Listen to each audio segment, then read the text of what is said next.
A charge is kept at the central point P of a cylindrical region. तो ये एक cylinder दिख रहा है, इसके सेंटर पर जो है एक चार्ज को रखा गया. The two edges subtend a half angle theta at P as shown in the figure. इस थीटा को यहाँ पर हाफ एंगल बोला गया है. इसका मतलब है कि एक्चुअली फुल एंगल की बात करो तो एक्चुअली इसको ये भी थीटा हो जाएगा. तो 2 थीटा को यहाँ पर फुल एंगल बोला गया है और केवल थीटा को यहाँ पर हाफ एंगल बोला गया है. नेक्स्ट बोला जा रहा है कि when theta equals to 30 degree, theta की वैल्यू अगर सिलेंडर इस तरह से बनाते हो कि थीटा इज़ 30 डिग्री आता है तुम्हारा, then the electric flux through the curved surface of the cylinder is 5. बोला जा रहा है कि सिलेंडर के कर्व्ड सरफेस से जो फ्लक्स होगा वो देन उस केस में थीटा अगर 30 डिग्री लेते हो तो फिर 5 आता है. कर्व्ड सरफेस यहाँ पर है कि सिलेंडर में 2 तरह का सरफेस है. एक डिस्क है अपर डिस्क ये वाला और एक लोअर डिस्क है, और बाकी का जो सरफेस है उसी को कर्व्ड सरफेस बोला जाता है. तो उस कर्व्ड सरफेस से जो फ्लक्स आता है तुम्हारा वो आता है 5 when theta is 30 degree. If theta equals to 60 degree, then the electric flux through this curved surface becomes phi by under root n, where the value of n is fill in the blanks. उसके बाद बोला जा रहा है कि cylinder को modify कर दो, इस तरह से मॉडिफाई कर दो कि थीटा की जो वैल्यू है वो हो जाएगी 60 डिग्री. तो थीटा का वैल्यू जब 60 डिग्री अगर हो जाएगा तो ऐसा सिलेंडर अगर बनाओगे तो उस केस में जो फ्लक्स होगा कर्व्ड सरफेस से then it will become 5 by under root n, और आपको निकालना है n की value. Let us solve this problem. तो जैसा कि सिलेंडर को हम क्या करेंगे यहाँ पर 3 पार्ट में कर लेंगे. एक अपर डिस्क और एक लोअर डिस्क और एक कर्व्ड सरफेस. तो यहाँ पर मान लेते हैं P पॉइंट पर सेंटर पर एक Q चार्ज रखा गया. गॉस लॉ का प्रॉब्लम है, 3 तरह का सरफेस है, तीनों से हम फ्लक्स लिखते हैं. तो गॉस लॉ अप्लाई करोगे तो फिर तुम बताओगे कि total flux net flux equals to charge enclose कितना है Q बाय एप्सिलॉन नॉट, ये बताओगे. अब तुम नेट फ्लक्स को लिख लो. तो नेट फ्लक्स जो होगा उसको 3 पार्ट में ब्रेक कर लो. Flux through disc upper disc lower disc and curved surface. तो मैं लिख रहा हूँ इसको flux through curved surface CS plus flux through upper disc UD plus flux through lower disc is equal to Q by epsilon naught. अब देखो ये जो फ्लक्स थ्रू कर्व्ड सरफेस है ये तो तुमको निकालना ही है, ठीक है. इसकी value flux through curved surface ये निकालना है. अब इन दोनों के बारे में तुम्हारा क्या ख्याल है? अपर डिस्क से जो फ्लक्स होगा और लोअर डिस्क से जो फ्लक्स होगा उसमें क्या रिलेशन होगा, कैसे बता सकते हो? तो देखो अपर डिस्क जो है और लोअर डिस्क जो है दोनों सिमेट्रिकली है. चार्ज इस तरह से प्लेस है कि चार्ज के ऊपर नीचे एकदम सिमेट्रिकली इक्वल डिस्टेंस पर, और तुम यहाँ पर इस चार्ज से है ना इलेक्ट्रिक फील्ड लाइंस को इमेजिन करो, तब तुमको पता चल जाएगा एग्जैक्टली कि फ्लक्स में क्या रिलेशन आएगा अपर डिस्क और लोअर डिस्क में. तो चार्ज से कुछ इस तरह से इलेक्ट्रिक फील्ड लाइंस निकालो. एक पॉइंट चार्ज का इलेक्ट्रिक फील्ड लाइंस कुछ इस तरह से बनाओगे, चारों डायरेक्शन में इक्वल, किसी डायरेक्शन में प्रेफरेंस नहीं. तो ये जब अपर डिस्क से इसको थोड़ा इमेजिन करो, इनलार्ज करो कि सो डैट कि ना अपर डिस्क और लोअर डिस्क से पास करते हुए व्यू करो. तो देखो अपर डिस्क से पास करेगा तो कुछ इस तरह से होगा इलेक्ट्रिक फील्ड लाइंस,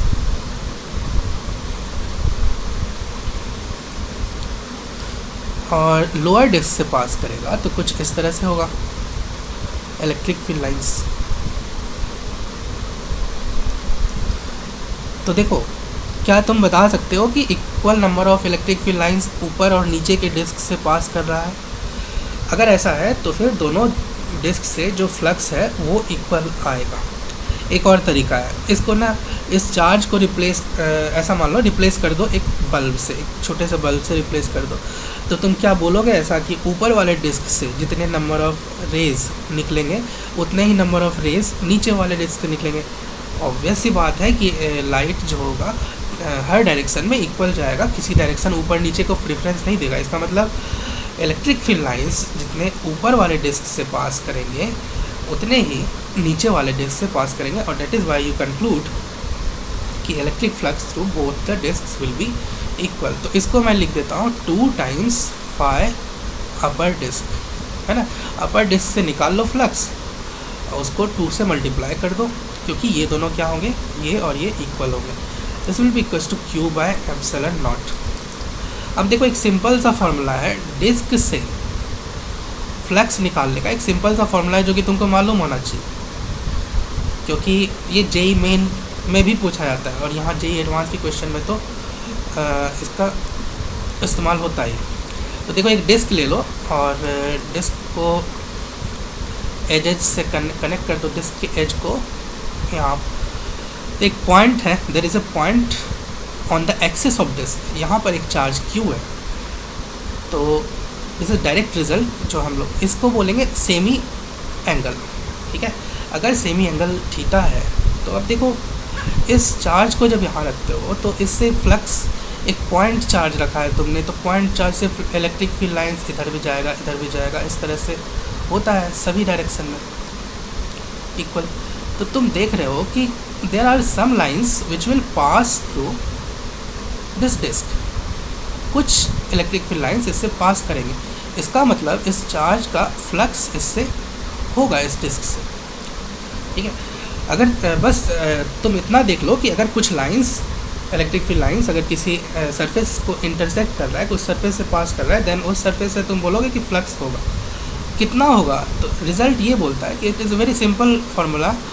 फ्लक्स जो यहाँ पर होता है, फ्लक्स उसका फॉर्मूला होता है Q by 2 epsilon naught. Normally हम लोग कॉस लॉ में Q बाय एप्सिलॉन नॉट रहता है, यहाँ पर तुम Q बाय 2 एप्सिलॉन नॉट लिखो इंटू 1 माइनस कॉस थीटा। इसको याद करना बहुत ही आसान है, इसको चेक करना भी बहुत आसान है।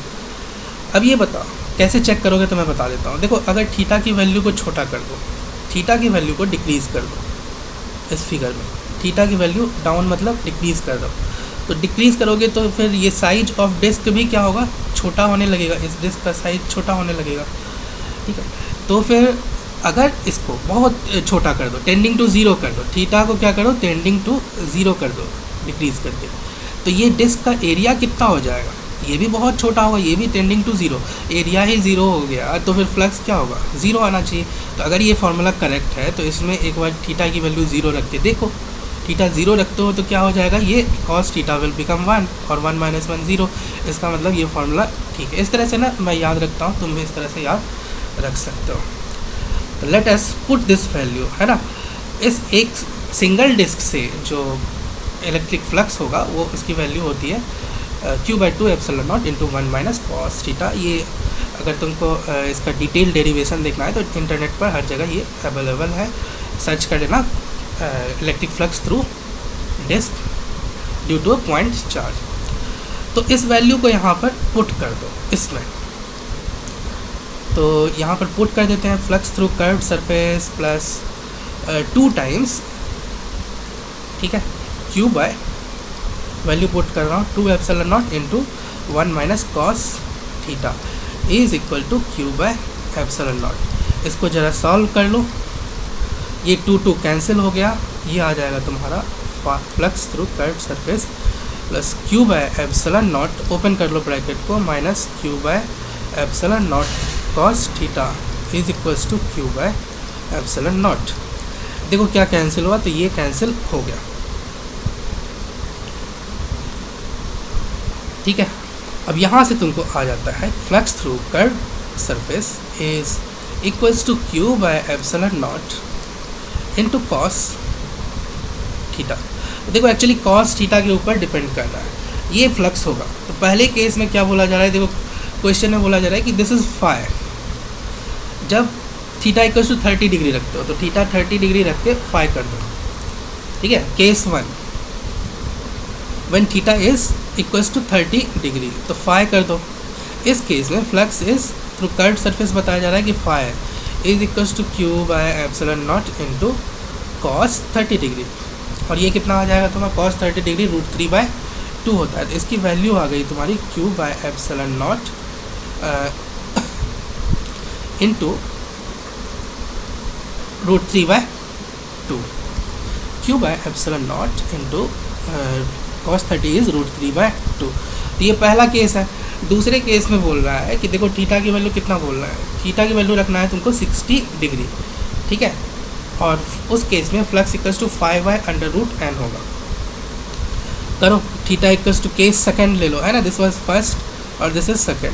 थीटा की वैल्यू रखना है तुमको 60 डिग्री, तो इस केस में जो फ्लक्स होगा इसको फाई डैश बोल दो, ठीक है, इज इक्वल्स टू कितना होगा तुम्हारा, तो Q by epsilon naught into cos 60 degree, ठीक है। इसको कॉस 60 डिग्री इक्वल्स टू कितना होता है, तो 1/2 होता है, तो Q by epsilon naught into 1/2। तो इसमें और इसमें क्या डिफरेंस है, √3 का ही तो डिफरेंस है। तो इसमें अगर इज इक्वल्स टू देखो 5/√3 कर लो,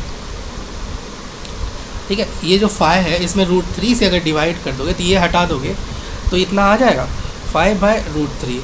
तो यहाँ से ठीक है इस तरह से आप रिलेट कर लो, तो आंसर विल बी, है ना, this will be equals to 5/√n।